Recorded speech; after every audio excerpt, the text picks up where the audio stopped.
Hey guys, Steve from Performance Institute here. I just wanted to discuss a topic that often comes up in our facility, and that's the topic of lunges. Now, I love lunges. There's so many variations you can do, and you can start quite basic and really build them up with how dynamic they are, how heavy they are, and they're a great exercise to work on leg strength, to work on hip mobility, and work on body composition for athletes.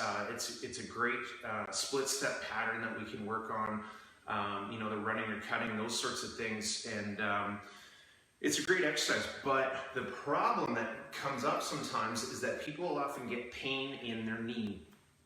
And what's something that you can do? So quite often, clients will think, oh, I have a degenerative knee, it must be because it hurts doing this. And unfortunately, sometimes that is the case, but quite often with a couple little tweaks, we can change things up pretty quickly. So we always look at the simple things first. Can we do some soft tissue work just to make the tissue quality better?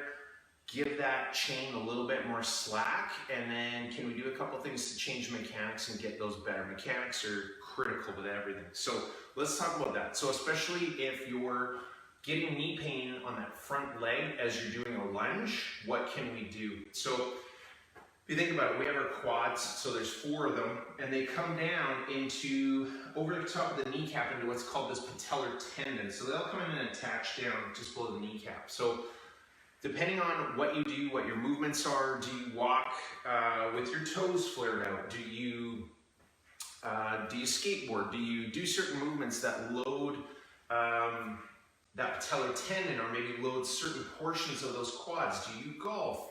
Depending on what you do, your body's going to respond in a different way. So all those things can happen. Do you sit a lot?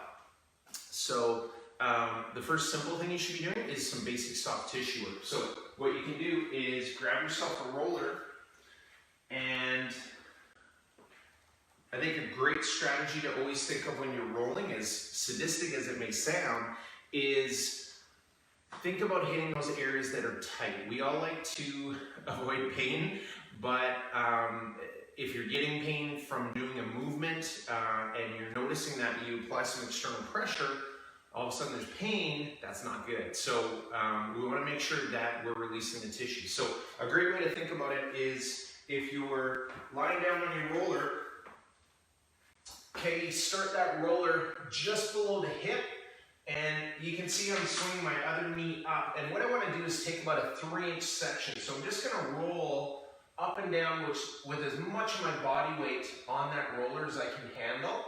And I'm going to do about 10 or 15 rolls in that about 3-inch section. And I'm going to be pivoting my body. I'm going to be trying to find areas that are tight. Once I've done that, I'm going to stop. I'm going to hold it. And then I'm going to pull my heel up to my bum another 10 times. Okay? And if you repeat that, and again, it could be longer duration, but about 10 or 15 is a great start. And again, think of 3 or 4-inch sections. You should be able to hit 3, maybe 4 different sections on that quad. And again, if it's really tight, spend a bit more time. But the first thing is soft tissue work. Most sources will say, if you're really trying to make some tissue change, should be about 2 minutes per side. Okay, so keep that in mind. Next one is you should be throwing in some sort of quad stretch. So I love the couch stretch, popularized by Kelly Starrett. If the quads are really tight, we'll often have clients use a ball for support. So you can throw your knee on a yoga block or a pillow, and if it's really tight, people will tend to be leaning forward, and that's okay, but just try to hold a neutral spine, try to squeeze that glute on the side that you're stretching, and you could have a ball for support. If you don't need it, you can just come up and hold. And again, I'd suggest if you can, try to hold that for 1 to 2 minutes per side. Even if you need to break it up, you could do a minute on each side, little break, and then repeat it again. So you're still accumulating that 2 minutes. Okay, so first we've got some tissue change happening from our rolling.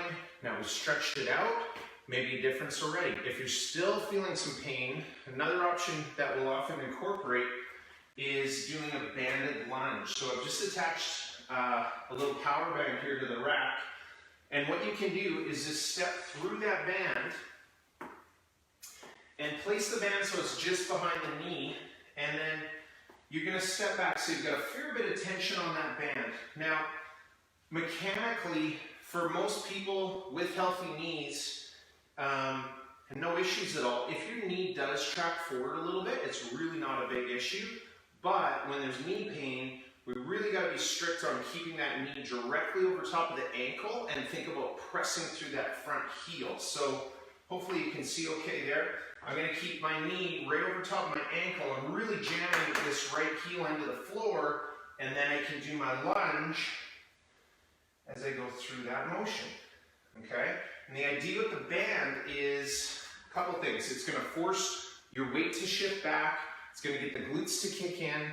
Quite often there's an imbalance between what your quad and the back side of the knee is doing, the glutes, the hamstrings. So it really forces those muscles to kick in, stabilize that knee joint, and quite often that makes a huge difference. Above and beyond there, you got to get those knees checked out, but try that and see if it helps. So you got your soft tissue work, think about 2 minutes aside, your couch stretch or any variation of a quad stretch that will work for you, about 2 minutes aside. And then if you still feel it, think about your mechanics. Knee over the ankle, load through that heel, try loading it up with a band too, which should make a big difference. Hopefully that helps. We'll see you next time, guys. Take care.